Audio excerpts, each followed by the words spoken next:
अस्सलामु अलैकुम वरहमतुल्लाहि वबरकातुहू। आज की इस वीडियो के ज़रिए से हम आपके सामने कुर्बानी के ताल्लुक़ से एक बहुत ही अहम मसला पेश करने वाले हैं। वो मसला ये है कि जब हम जानवर को ज़बह करते हैं तो ज़बह करते वक्त जो छुरी इस्तेमाल करते हैं या चाकू इस्तेमाल करते हैं तो उसमें क्या 3 सुराख का होना ही ज़रूरी है या 3 सुराख का होना ज़रूरी नहीं है। अगर 3 से कम सुराख हुए छुरी में, मसलन 2 सुराख है या 1 सुराख है या सुराख छुरी में है ही नहीं, जिसे छेद कहा जाता है, छेद है ही नहीं, तो क्या उससे कुर्बानी का जानवर हलाल हो जाएगा। या अगर 3 से कम सुराख हैं, 3 से कम छुरी में छेद हैं, तो क्या उससे जानवर हलाल नहीं होगा। तो इंशाअल्लाह ताला आज की इस वीडियो के ज़रिए से हम आपके सामने सही रहनुमाई फरमाने वाले हैं कि क्या जानवर को जब ज़बह करते हैं तो जो छुरी इस्तेमाल करते हैं तो उसमें 3 सुराख का होना ज़रूरी है या 3 सुराख का होना ज़रूरी नहीं है। दूसरा मसला हम आपके सामने ये पेश करने वाले हैं कुर्बानी के ताल्लुक़ से कि जो छुरी इस्तेमाल करती या इस्तेमाल की जाती है जानवर को ज़बह करते वक्त, क्या उसमें लकड़ी का हत्था होना, जो जिससे छुरी पकड़ी जाती है, जिसे हत्था कहा जाता है, क्या उस हत्थे का लकड़ी का होना ज़रूरी है। या अगर लकड़ी का नहीं है, कोई लोहे का हत्था है या किसी और चीज़ का हत्था है, तो क्या उससे कुर्बानी दुरुस्त हो जाएगी या कुर्बानी के जानवर को जो ज़बह करते हैं तो उस छुरी में लकड़ी का हत्था होना ही ज़रूरी है। तीसरा मसला हम आपके सामने ये पेश करने वाले हैं कि अगर ज़बह करते वक्त कोई बिस्मिल्लाह पढ़ना भूल गया तो क्या वो जानवर हलाल हो जाएगा या जानवर हराम हो जाएगा। चौथा मसला आपके सामने ये पेश करने वाले हैं कि छुरी जब जानवर को ज़बह करते हैं तो जो शख्स ज़ाबे है, ज़बह करने वाला है, वो छुरी से जानवर को ज़बह कर रहा है और उस वक्त किसी और ने भी छुरी पर हाथ लगा लिया, तो क्या उसका भी बिस्मिल्लाह पढ़ना ज़रूरी है। और इसी तरीके से जो दूसरे जानवर को पकड़े हुए हैं, जो दूसरे हेल्प करा रहे हैं, क्या उनका भी बिस्मिल्लाह पढ़ना ज़रूरी है। तो इंशाअल्लाह ताला ये चारों मसाइल आज की इस वीडियो के ज़रिए से हम आपको तफसील से और सही रहनुमाई इन मसाइल की हम आपके सामने पेश फरमाने वाले हैं। तो देखिए, सबसे पहला मसला कि जिस छुरी में अगर 3 सुराख नहीं है तो क्या उससे जानवर हलाल होगा या नहीं होगा। तो देखिए, छुरी में चाहे सुराख हो या ना हो, चाहे 1 सुराख हो, 2 सुराख हो, चाहे छुरी बिल्कुल उसमें एक भी सुराख नहीं है, तो उससे जानवर हलाल हो जाएगा। छुरी के सुराख होने से उसका कोई ताल्लुक नहीं है। जो आवाम के दरमियान ये मसला चल पड़ा है कि जिस जानवर को जो छुरी इस्तेमाल करते हैं उसमें 3 सुराख का होना ज़रूरी है, ये बिल्कुल गलत मसला है। शरीयत में ऐसा कोई मसला नहीं है। अगर छुरी के अंदर बिल्कुल भी सुराख नहीं होगा तब भी जानवर ज़बह हो जाएगा।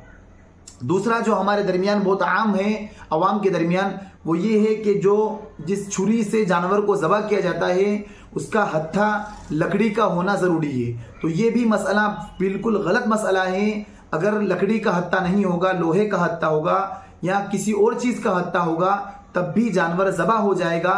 लकड़ी का हत्था होना ज़रूरी नहीं है। तो ये 2 मसाइल हम अच्छी तरीके से समझ लें कि 3 सुराखों का होना ज़रूरी नहीं है जिस छुरी से जानवर को ज़बह करते हैं। दूसरा, लकड़ी का हत्था होना भी ज़रूरी नहीं है।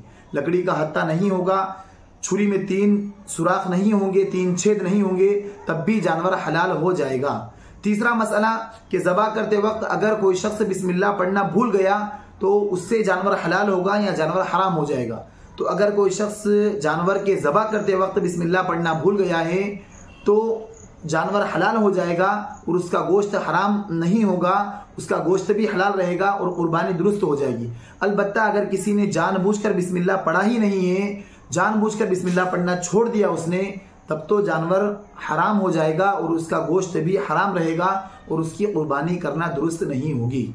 चौथा मसला जो आपके सामने पेश करने वाले हैं वो ये है कि अगर कोई शख्स छुरी से जानवर को ज़बह कर रहा है तो उससे सही तरीके से रग नहीं कटी और दूसरे ने उसमें हाथ लगा लिया, तो क्या उसका भी बिस्मिल्लाह पढ़ना ज़रूरी है।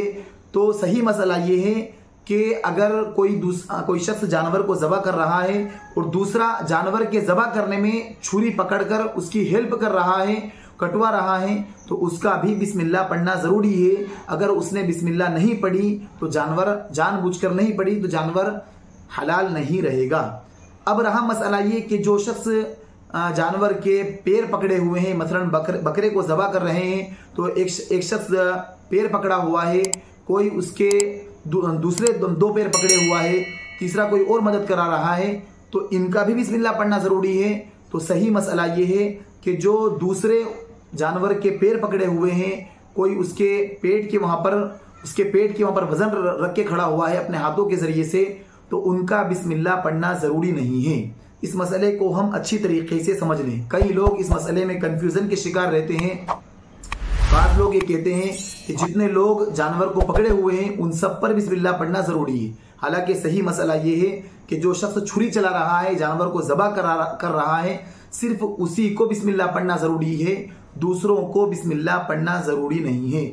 अलबत्ता जैसे हमने अभी आपको बतलाया कि अगर वो ज़बह कर रहा है और उससे सही तरीके से ज़बह नहीं हो रहा है, या ज़बह करते हुए वो थक गया है, तो दूसरा आदमी उसमें हेल्प कराने लग गया, दूसरा भी ज़बह करने लग गया, तो उसका भी बिस्मिल्लाह पढ़ना ज़रूरी है।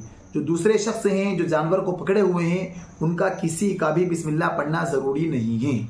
ये तमाम मसाइल जो थे हमने आपके सामने पेश कर दिए हैं। एक और मसला छूट गया था, वो ये मसला था कि जो जानवर से खून निकलता है, क्या उसका दफन करना ही ज़रूरी है। बाज़ गाँव में ये समझते हैं कि उस खून को दफन करना ही ज़रूरी है, तो ऐसा नहीं है। वो खून नापाक होता है, अगर हमारे लिए सहूलत हो तो हम उसे बहा सकते हैं, नालियों में बहा सकते हैं, उसमें कोई हरज नहीं है, उसे दफन करना ही ज़रूरी नहीं है। और ये जो तमाम मसाइल हमने आपके सामने पेश किए हैं, ये मुतअद्दिद किताब से और मुतअद्दिद दारुल इफ्ता से लेकर हमने आपके सामने पेश किए हैं। अगर आपको हमारी ये वीडियो अच्छी लगी हो तो आप हमारी इस वीडियो को शेयर करें और हमारे चैनल को सब्सक्राइब करें। फ़जज़ाकुमुल्लाहु खैरन व अहसनल जज़ा। अस्सलामु अलैकुम व रहमतुल्लाहि व बरकातुहू।